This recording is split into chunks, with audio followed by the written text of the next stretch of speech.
Alors pour les ingrédients, on va avoir besoin d'environ 90 g de farine. Vous prenez la farine que vous voulez, moi j'ai pris de la farine de blé classique.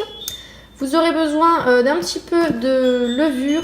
Donc moi je vais prendre du bicarbonate de soude, donc il n'a vraiment pas besoin d'énormément, on va dire une pincée.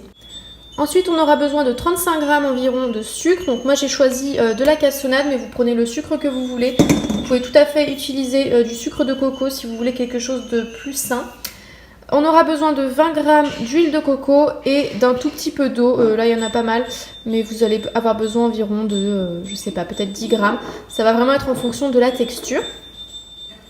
Alors, je commence par mettre tous les ingrédients secs dans un saladier. La farine, la pincée de bicarbonate de soude et le sucre. On va les mélanger dans un premier temps. Ensuite, on va ajouter l'huile de coco. Alors là, on a deux possibilités. Soit on la fait fondre un petit peu à température ambiante plutôt parce que micro-ondes ou casserole, ça risque d'être trop liquide. Soit on la met telle qu'elle et de toute façon, on va malaxer à la main pour obtenir une pâte sablée. Donc en malaxant, de toute façon, l'huile va fondre avec la chaleur de nos doigts. Donc voilà, je vais commencer un petit peu avec la cuillère pour que ce soit plus facile. Et ensuite, je vais malaxer à la main pour obtenir une pâte sablée.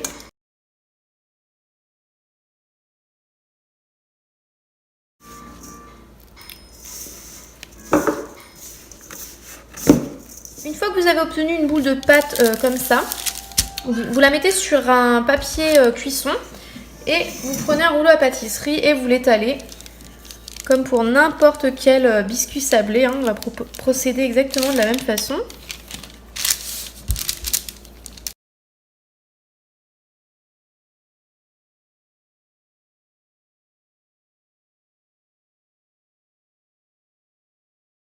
Ensuite, on va venir découper des formes avec un emporte-pièce. Alors moi, j'ai pas les jolis petits emporte-pièces de Noël, donc je vais me contenter de couper des ronds à l'aide d'un verre, ou je vais voir avec quoi.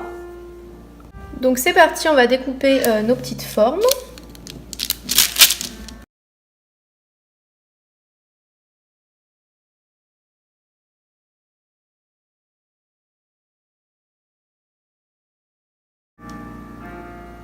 Une fois qu'on a tout découpé, on enlève la pâte qui est autour et on va former à nouveau une boule de pâte, l'étaler, couper des formes jusqu'à ce qu'il n'y ait plus de pâte du tout. Et puis les petites formes qu'on a déjà coupées, je vais les mettre sur une plaque allant au four recouverte de papier sulfurisé. Je vous montrerai ça juste après. Pour l'instant, on va continuer à faire des formes. Donc on obtient une douzaine de biscuits et je vais les faire cuire au four à 180 degrés. Je ne sais pas encore combien de minutes, je vais tout simplement voir quand est-ce que c'est cuit, donc je vous mettrai le temps ici et je vous le dirai juste après. Alors pour la décoration, j'ai deux options à vous proposer. La première, c'est un glaçage donc qui va être blanc avec du sucre glace et de l'eau. Et puis on peut décorer avec ce genre de petits stylos comme ça de décoration qu'on trouve en magasin. C'est un stylo qui me reste de l'anniversaire de Lilia. Et également avec voilà, ce genre de choses. Et la deuxième option, c'est tout simplement de faire fondre du chocolat et de décorer les petits sablés avec. Et puis ajouter encore une fois les vermicelles, les décorations comme ça. Donc voilà, on va tester les deux et je vais vous montrer ce que ça donne. Donc on est parti pour le premier glaçage. Je vais tout simplement mélanger 100 g de sucre glace avec un tout petit peu d'eau. Alors c'est important que l'eau soit chaude ou au moins tiède si on veut un glaçage bien brillant.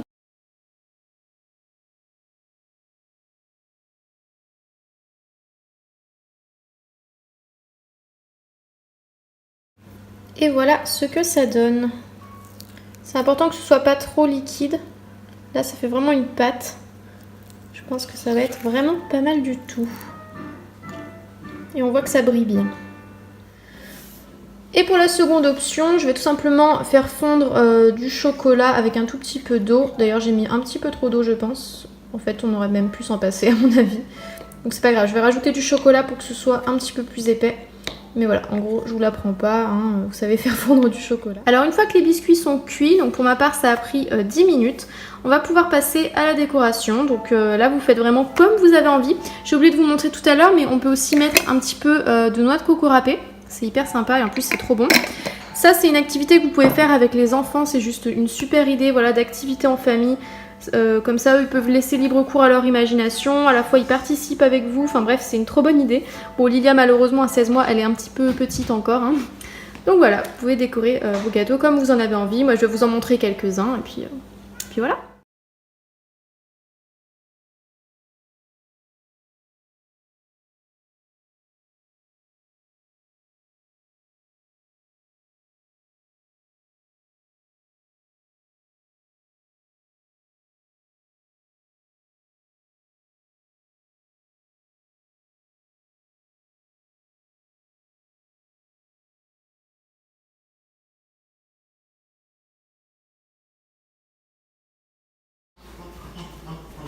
Et voilà ce que ça donne.